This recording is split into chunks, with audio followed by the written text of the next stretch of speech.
আরজিকর ঘটনার রেশ এখনো কাটেনি। আরজিকরে আমরা দেখলাম যে কিভাবে এক ডাক্তারি পড়ুয়া তার স্বপ্ন, গোল্ড মেডেল পাওয়ার স্বপ্ন, সেই স্বপ্ন ধূলিসাৎ হয়ে গেল নারকীয় অত্যাচারের সামনে। কি ভাবছেন? তারপরেও আমাদের সমাজ এই যে এত বিচার চাই, প্রতিবাদ চাই, এই করে আন্দোলন চলছে, তাতে আমাদের সমাজে কোনো রকম পরিবর্তন হয়েছে? একজন মেয়ে হিসেবে উত্তরটা দিতে খুব লজ্জা লাগছে, কারণ হয়তো কোনো রকম কোনো পরিবর্তন হয়নি।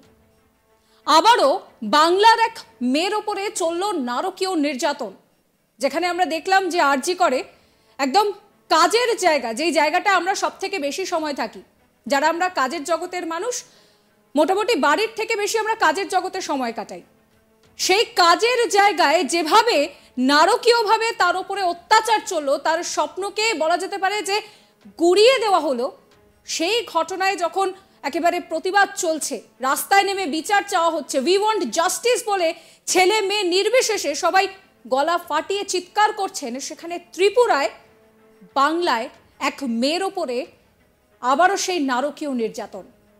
প্রশ্ন উঠছে একটাই, যে কবে মানুষের যে মানসিকতা, সেই মানসিকতায় পরিবর্তন হবে? কেন বারবার মেয়েদের সঙ্গে এই ধরনের আচরণ হবে? কেন বারবার মেয়েদেরকে ভোগ্য পণ্য ভাবা হবে? কেন মানুষের যে মানসিকতা, তাতে পরিবর্তন নেই? ত্রিপুরায় এক মেয়ের ওপরে চলল অকথ্য অত্যাচার, নেপথ্যে দুই ছেলে। তারা যে শুধু নারকীয় অত্যাচার চালিয়েছে তা নয়, অত্যাচারের পর যা যা ঘটেছে সেটা বলতে গেলে কোথাও যেন আমারও বিবেকে বাজছে। মেয়েটির গোপন অঙ্গে গরম জল ঢেলে দেওয়া হয়েছে, গুণধর সেই দুই অভিযুক্ত। এখানেই শেষ নয়, এই যে কাজটা হয়েছে, এই নারকীয় ঘটনা ঘটেছে, সেই নারকীয় ঘটনায় তাদেরকে সাহায্য কে করেছে জানেন? মেয়েটির নিজের মাসি। বিশ্বাস হচ্ছে না তো? কোথাও গিয়ে একটা কথাই রয়েছে, হয়তো মেয়েরাই মেয়েদের শত্রু। এই ঘটনা ফের সেটাই প্রমাণ করলো কিনা বলুন। কারণ এই ঘটনায়, এই নারকীয় কাজ করার নেপথ্যে মদত নিজের মাসির। তিনিও তো একজন মেয়ে। একজন মেয়ের সঙ্গে যখন এই ধরনের পাশবিক অত্যাচার চলে, কতটা কষ্ট হতে পারে একটা মেয়ে হিসেবে, সেটা তো সব থেকে বেশি ভালো তিনিই বুঝবেন। আরজিকরের ঘটনায় যখন তোলপাড় হচ্ছে পশ্চিমবঙ্গ, শুধুমাত্র পশ্চিমবঙ্গ বলা হয়তো ভুল হবে, দেশ বিদেশ সর্বত্র একই ছবি দেখা যাচ্ছে, সেখানে ত্রিপুরায় ঘটল এই ধরনের একটি ঘটনা। দক্ষিণ ত্রিপুরায় সেখানে এই ধরনের একটা ঘটনা ঘটায় প্রশ্ন উঠছে মানবিকতা নিয়ে। সাবরুম মহকুমার মনুবাজার থানায় অন্তর্গত কালীবাজার এলাকা, সেখানে আপন মাসির ষড়যন্ত্রের শিকার হলো এই মেয়েটি। ঘটনায় ইতিমধ্যেই দুই অভিযুক্তকে গ্রেফতার করা হয়েছে। জানা গিয়েছে বেশ কিছুদিন আগে উপজাতি মেয়েটি ঘুরতে মাসির বাড়িতে যায়। ভাবতে পারছেন, মাসির বাড়িতে সে ঘুরতে গিয়েছিল কিছুটা ভালো অভিজ্ঞতা, সকলের সঙ্গে একটা ভালো মুহূর্ত কাটানোর জন্য। কিন্তু মাসি আর মেশো তাকে এই ধরনের কাজ করার জন্য একটি ছেলের সঙ্গে পাঠিয়ে দেয়। তার কিছুদিন পর পুনরায় 24শে জুলাই রাতে মেয়েটিকে অন্য আরেকটি ছেলের কাছে পাঠিয়ে দেওয়া হয়। রীতিমতন শাটল ককের মতন তাকে এ প্রান্ত থেকে ও প্রান্ততে নিয়ে যাওয়া হয়েছে।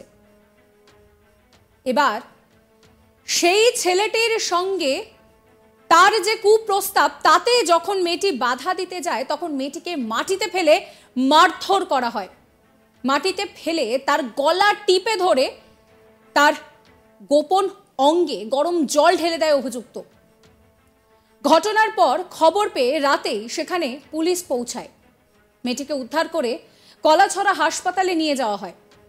হাসপাতালে কর্তব্যরত চিকিৎসক তার অবস্থার বেগতিক দেখে সঙ্গে সঙ্গে তাকে শান্তিবাজার জেলা হাসপাতালে স্থানান্তরিত করে। মাসখানেকেরও বেশি সময় কেটে গেলেও এখনো মেয়েটা কিন্তু অসুস্থ রয়েছে।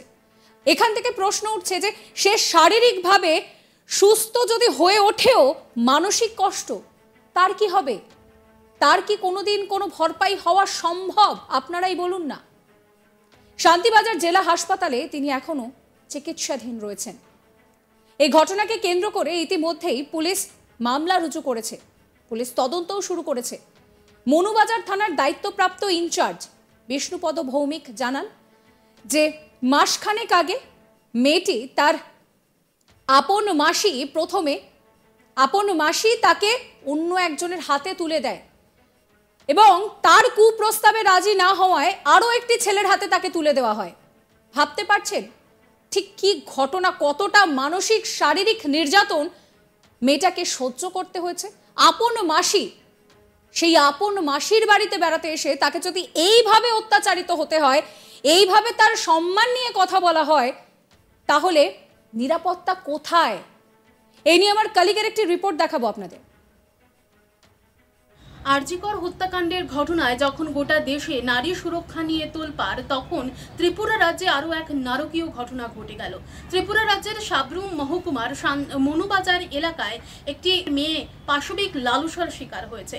এই ঘটনাটি সংঘটিত করেছে তার নিজ মাসি এবং মেশো। এই চাঞ্চল্যকর ঘটনার খবর ছড়িয়ে পড়তেই গোটা ত্রিপুরা রাজ্য জুড়ে একেবারে ছি রব উঠে গেছে।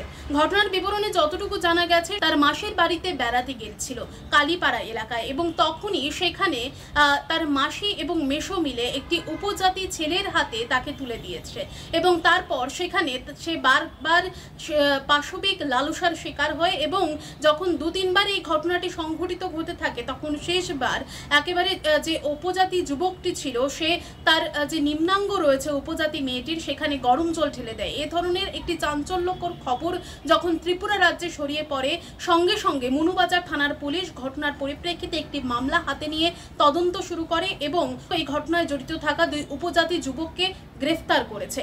এবং এই ঘটনার রেশ যখন গোটা রাজ্যে ছড়িয়ে পড়ে, তখন এই ঘটনার যারা মূল অভিযুক্ত মেয়েটির যে মাসি এবং মেশো রয়েছে, তাদেরকে গ্রেফতারের জন্য জোরালো দাবি উঠে এবং বলা বাহুল্য যে এখনো পর্যন্ত যে মাসি এবং মেশো এই ঘটনার মূল অভিযুক্ত রয়েছে, যারা ওই উপজাতি যুবকদের হাতে ওই মেয়েটিকে তুলে দিয়েছিল, তারা কিন্তু খোলা আকাশের নিচে নিঃশ্বাস নিচ্ছে এবং এখনো পর্যন্ত মনুবাজার থানার পুলিশ তাদেরকে গ্রেফতার করতে পারেনি।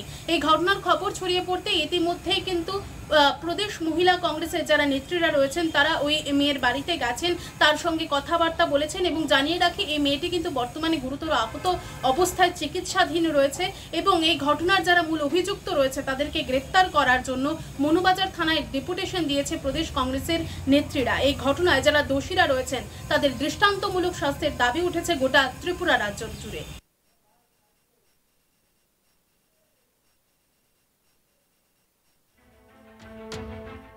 সাবস্ক্রাইব করবেন আজ তাক বাংলার ইউটিউব চ্যানেলকে, ফলো করবেন হোয়াটসঅ্যাপ চ্যানেল।